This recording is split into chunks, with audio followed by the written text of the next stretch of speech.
आपने बहुत महत्वपूर्ण बात कही है, सभी की रिस्पॉन्सिबिलिटी। अजय जी, आपके पास आता हूँ। ये जो बात जहाँ सुनील जी ने खत्म किया है कि सभी की रिस्पॉन्सिबिलिटी है, तो इससे ये सवाल अपने आप आता है। एक तो सेंसरशिप की बात उन्होंने कही, और उन्होंने ये भी कहा कि भाई फिल्मों के लिए जरूरी नहीं है, लेकिन ओटीटी पर शायद होना चाहिए।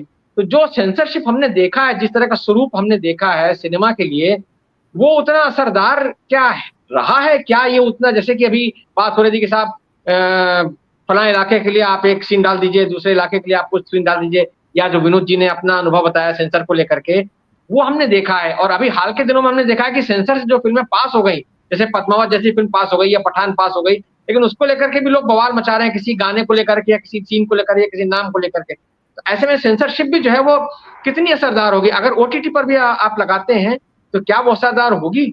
अजय जी। जी नमस्ते, आप सभी को नमस्कार। देखिए, इस मामले में मैं बहुत स्पष्ट हूँ और लगातार लिखता भी रहा हूँ। अश्लीलता सिर्फ एक बहाना है इस बार।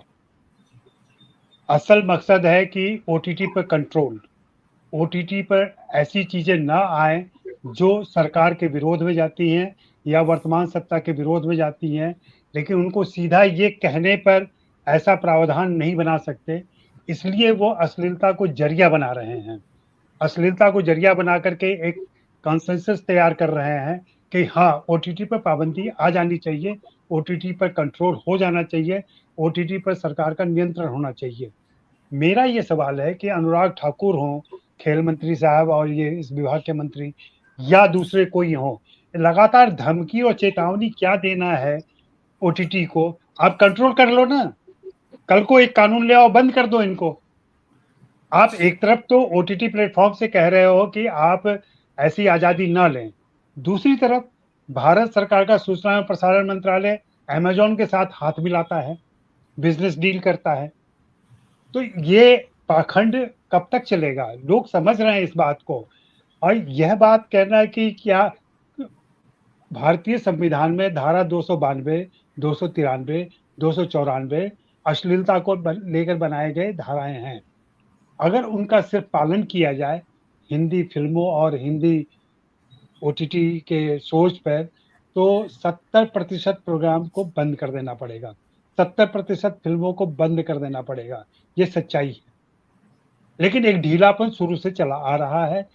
जो ताकतवर होता है, जो प्रभावशाली होता है फिल्मों में, वो सब कुछ दिखा लेता है, या फिर विनोद पांडे जैसा व्यक्ति हो जो समझा सके उनको पर्सनल डील में, तो भी अपनी फिल्में निकाल ले जाता है। यहाँ मरते हैं सामान्य किस्म के फिल्म निर्देशक और वैसे निर्देशक जो लालचवश, जो किसी कमाई के चक्कर में ऐसी चीजें डालते हैं फिल्मों के अंदर, जिनके पास कोई सौंदर्य बोध नहीं है, जिनके पास कोई सौंदर्य दृष्टि नहीं है, उनके पास यह एक आकर्षण है दर्शकों को खींचने का सिनेमा घरों में। हम सभी जानते हैं, आपने भी सुना होगा, हमने चर्चा भी की थी बी और सी ग्रेड की फिल्मों को लेकर के। कस्बों में, छोटे शहरों में, स्टेशन के पास के थिएटर में नॉर्मल फिल्मों के बीच में ब्लू फिल्में घुसा दी जाती थी, सी ग्रेड की फिल्में घुसा दी जाती थी, और लोग देखते थे, मजा लेते थे। तो ये सारा सिलसिला तो चलता रहा है। ये पाखंड है केवल कि अश्लीलता को बंद कर दो। अश्लीलता, अश्लीलता है क्या? अश्लीलता को परिभाषित कौन करेगा? आपके लिए जो अश्लीलता है, मेरे लिए वो नॉर्मल बात हो सकती है। जैसे कि अभी एक आज सुबह ही मैं पार्क में घूम रहा था, दो जवान लड़कियां शॉर्ट्स और स्पोर्ट्स ब्रा पहन के अपना एक्सरसाइज कर रही थी। दो प्रौढ़ किस्म के व्यक्ति जो मुझसे थोड़े छोटे थे, वो लगातार उनको घूरते जा रहे थे। वो घूम रहे थे लेकिन उनकी निगाह पीछे की तरफ थी, उनकी तरफ। अब उनको लग रहा होगा कि ये अश्लील हरकतें कर रही है लड़कियां, इनको ऐसे कपड़े में यहाँ नहीं होना चाहिए, सार्वजनिक पार्क में नहीं होना चाहिए, जबकि वो फुल्ली अपनी एक्सरसाइज को एंजॉय कर रही है वो, और कहीं से भी अश्लील नहीं है। और ये आप मुंबई का किस्सा बता रहे हैं शायद? जी, मुंबई का किस्सा बता रहा हूँ। आज मैं जो कि काफी खुला शहर माना जाता है। जी जी। तो सोचिए कानपुर और उज्जैन जैसी जगहों पर क्या होगा। नहीं, तो वही दिक्कत ये है कि हमने जो अश्लीलता की परिभाषा घसी, या जो विक्टोरियन एज के बाद से आया कि अश्लील क्या है, हम तो खुले जब बताते हैं कि कामसूत्रा का जिस व्यक्ति ने ट्रांसलेशन किया था, वह जब ट्रांसलेशन इंग्लैंड में छपा तो ट्रांसलेटर ने अपना नाम नहीं दिया। इसलिए नहीं दिया कि उस पर केस हो सकता है, वो मुकदमे में फंस सकता है, उसको सजा दी जा सकती है।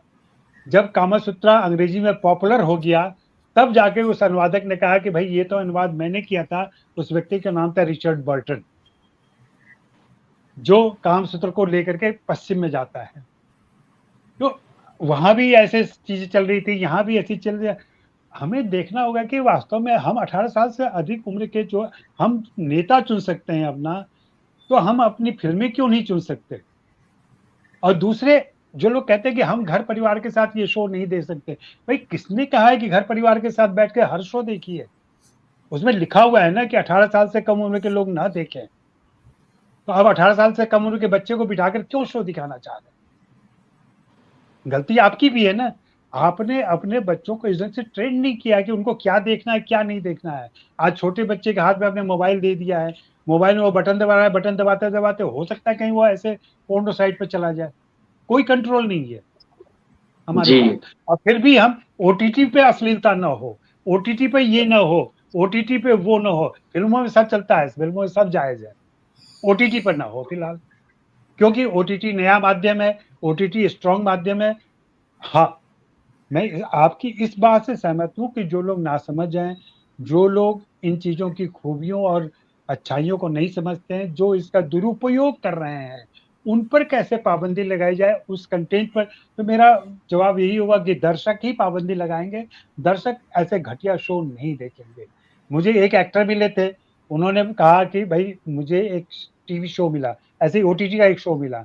उसमें बताया गया कि आपका सीन जो ओपन होता है, उसमें आप बिस्तर पे नंगे लेटे हुए हैं, एक टॉवल सिर्फ आपके नितंब पे पड़ा हुआ है और फ़िल्म शुरू होती है और अचानक तौलिया खींचा जाता है। हाँ, और उसके बाद कट टू हीरोइन पे चली जाती है फिर। उन्होंने कहा, "भई ऐसी क्या ज़रूरत है इसको? मेरे चादर दे दो ना, टॉवल क्यों दे रहे हो? चादर खींचते हुए दिखा दो।" नहीं, लेकिन उनको टॉवल दिखाना था क्योंकि जो हीरो है या जो फ़िल्म पुरुष किरदार है, उसकी भी जांघें दिखें, उसका खाली बदन दिखे, उसका नितंब दिखे, ये सारी चीज़ें करनी थी उनको। तो ऐसे भी निर्देशक हैं, लेकिन उस कलाकार की बात पे मैं उसको बधाई दूँगा कि उसने मना कर दिया कि नहीं, मैं ये सीन नहीं करूँगा। आप दूसरे हिसाब से इस सीन को लिखिए।